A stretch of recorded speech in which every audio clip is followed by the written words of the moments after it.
গত বুধবারে আমি আপনাদের কাছে বলেছিলাম যে শ্রীকৃষ্ণ সাত্ত্বিক বুদ্ধি, রাজসিক বুদ্ধি এবং তামসিক বুদ্ধি কি তা বলেছিলেন।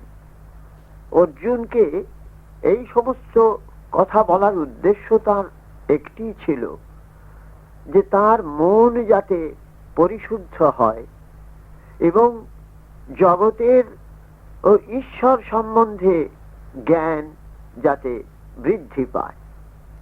শ্রীকৃষ্ণ বললেন যে তোমার সাত্ত্বিক বুদ্ধি হোক, যে বুদ্ধির দ্বারা ভয় অভয়, প্রবৃত্তি নিবৃত্তি, কার্য অকার্য, বদ্ধ মোক্ষ অবগত হওয়া যায়, সেই সাত্ত্বিকী বুদ্ধি তোমার হোক।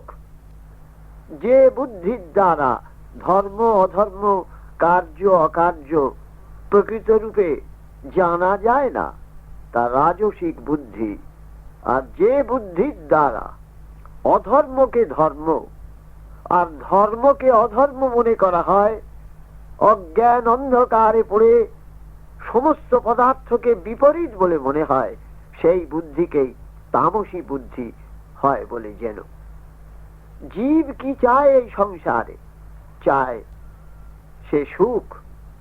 প্রত্যেক জীবই সুখাভিলাষী, শান্তি পেতে চায়, কিন্তু পায় না।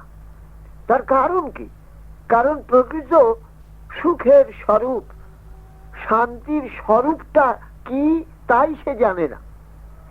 যা প্রথমে ও পরিণামে সুখকর ও অমৃত স্বরূপ, যার দ্বারা আত্মবিষয়নী বুদ্ধির প্রসন্নতা জন্মায়, সেইটাই হলো সাত্ত্বিক সুখ। বিষয় ও ইন্দ্রিয়ের সংযোগে যা প্রথমে অমৃত তুল্য, পরে বিষবৎ বলে মনে হয়, সেটা হলো রাজস সুখ। আর যে সুখ অগ্রে পশ্চাতে আত্মার মোহ সম্পাদন করে, নিদ্রা, আলস্য ও প্রমাদ থেকে যে সুখের উদ্ভব হয়, তা তামস সুখ নামে অভিহিত হয়। পৃথিবী বা স্বর্গে সত্য, রজ ও তামস, এই স্বাভাবিক তিনটি গুণবিহীন কোন প্রাণীর অস্তিত্বই নেই। এই গুণ অনুসারে ব্রাহ্মণ বা ক্ষত্রিয়, বৈশ্য, শূদ্রের কর্মকেও ভাগ করা হয়েছে। সম, দম, শৌচ, ক্ষমা, আর্জব অর্থাৎ সঠতা বিহীন হওয়া, বিজ্ঞান ও আস্তিক্য ব্রাহ্মণের স্বাভাবিক কর্ম। শৌর্য, তেজ, শক্তি ধারণের ক্ষমতা, দক্ষতা, সমরে ভীত না হওয়া, দান কার্য করা ও ঈশ্বরের প্রতি বিশ্বাস ক্ষত্রিয়ের কর্ম। কৃষি, গোরক্ষণ, বাণিজ্য বৈশ্যের কর্ম। আর শূদ্রের কর্ম পরিচর্যা করা। মানুষ স্বধর্মে নিযুক্ত হয়ে সকলেই সিদ্ধি লাভ করতে পারে, এটাও আমি তোমায় বলছি অর্জুন। সম্যক অনুষ্ঠিত পরধর্ম অপেক্ষা অঙ্গহীন স্বধর্ম শ্রেষ্ঠ।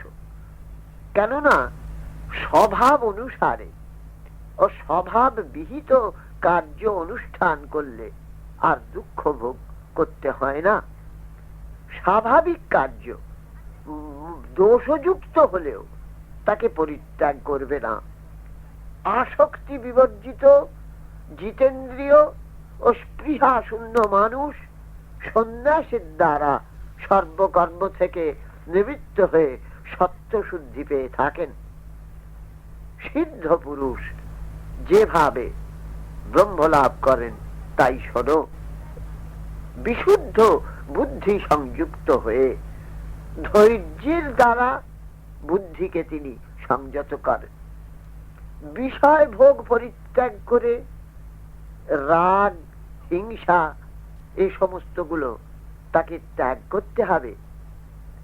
বাক্য, শরীর ও মনোবৃত্তিকে সংযত করতে হবে, বৈরাগ্যকে ধ্যান করতে হবে এবং তারপর যোগানুষ্ঠান করে লঘু আহার করে কোন রকমে নিজের দেহটিকে রক্ষা করার জন্য যা প্রয়োজন তাই গ্রহণ করে নির্জনে বাস করবে।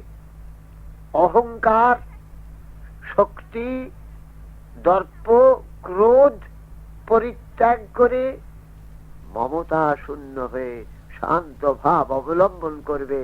এই রকম অনুষ্ঠান করতে করতে এই তপস্যার দ্বারা ব্রহ্মে স্থিতি লাভ সম্ভব হবেই।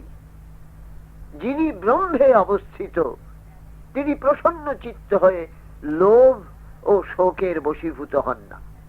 তিনি সকল প্রাণীদের প্রতি সমদৃষ্টি সম্পন্ন হন।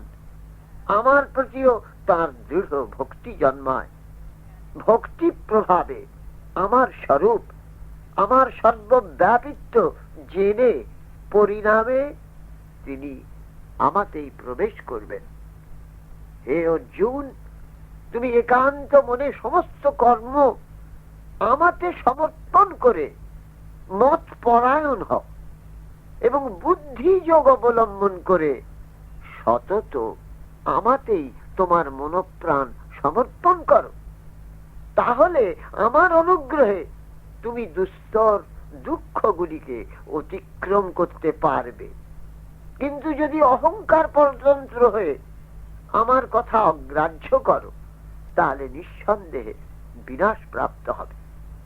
যদি তুমি অহংকারের বশে যুদ্ধ করব না এই রকম মনে করে থাকো তাহলে তুমি ভুল করবে।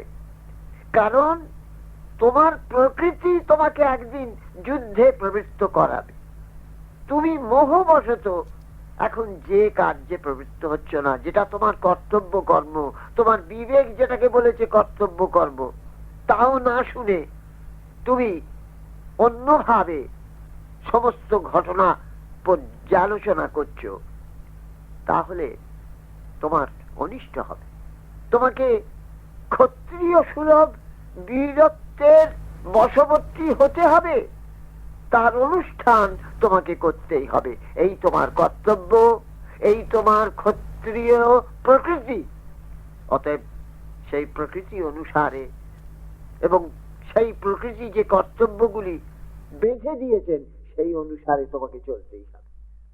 যেমন সূত্রধার তন্তুবায় সে একটি কাঠের যন্ত্রে কতকগুলি জিনিসকে নিয়ে এধার ওধার করায়, তেমনি ঈশ্বর সকলের হৃদয়ে অবস্থিত থেকে ওই জীবকে ওইভাবে ভ্রমণ করাচ্ছেন। তুমি সর্ববিষয়ে তাঁর শরণাপন্ন হও, তাঁর অনুকম্পায় পরম শান্তি ও শাশ্বত স্থান লাভ করবে। তুমি আমাতে চিত্ত সমর্পণ করো, আমার প্রতি ভক্তি পরায়ণ হয়ে আমার উদ্দেশ্যে যজ্ঞানুষ্ঠান করো, আমাকে নমস্কার করো। তুমি আমার প্রিয় পাত্র, আমাকে তুমি অবশ্যই লাভ করবে। সমস্ত ধর্মানুষ্ঠান পরিত্যাগ করে একমাত্র আমার শরণাপন্ন হও, আমি তোমায় সর্বপাপ থেকে বিমুক্ত করব। তুমি আর শোকাকুল হয়েও না। আমি তোমাকে ঈশ্বর তত্ত্ব কথা বললাম। কোন ভক্তিবিহীন ধর্মানুষ্ঠান শূন্য ব্যক্তিকে, বিশেষ করে আমার প্রতি যার অশ্রদ্ধা আছে এমন লোককে সমস্ত কথা বলবে না, আলোচনা করবে না। যে ব্যক্তি ভক্তি পরায়ণ হয়ে এই পরম গুহ্য বিষয় কীর্তন করবেন এবং যিনি তা শুনবেন তিনি নিঃসন্দেহে আমাকে প্রাপ্ত হবেন। অর্জুন বললেন, সত্য বাসুদেব, তোমার কথাই সত্য। আজ আমার সমস্ত মোহ অপসারিত। আমার কর্তব্য কি আমি তা বুঝতে পেরেছি। আমার সমস্ত সন্দেহ দূর হয়েছে। আমি ক্ষত্রিয়, যুদ্ধ করতে এসে পিছিয়ে যাব না। তুমি যা বললে আমি তাই করব।